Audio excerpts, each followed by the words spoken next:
Praise the lord. దేవునికి వందనాలు. ఈ ఉదయకాల సమయంలో దేవుడు మనకు వాగ్దానం చేయింది ఏమనగా, యెషయా గ్రంథము 41వ అధ్యాయం 10వ వచనం. భయపడకము, నేను నీతో ఉన్నాను. నిరాశపడకము, నేను నీ దేవుడను. నేను నిన్ను బలపరచెదను, నీకు సహాయం చేసేదను. నా నీతియగు కుడి చేతిలో నిన్ను నిలుపుదును. హల్లెలూయా. దేవుడు మనకు వాగ్దానం చేస్తుంది ఏంటంటే, భయపడకూడదు. మనం భయపడకూడదు.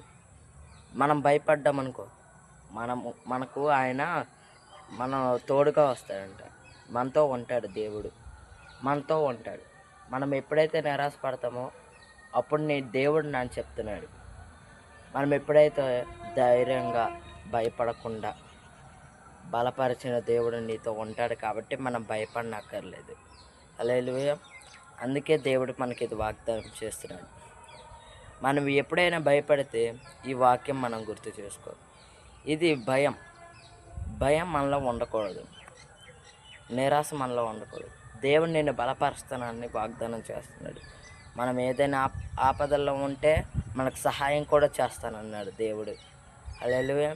నా నీతియగు ఆయన నీతిని నెరవేర్చిన వారు, ఆయన నీతిలో ఉన్నవారు ఆయన కుడి ప్రక్కన నిలిపోతారంట.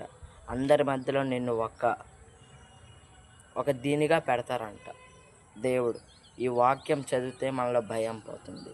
ఎప్పుడైనా నిరాశలో ఉంటే చదవండి. ఆమేన్. దేవుడిని మీకు తోడై ఉండను గాక. ఆమేన్.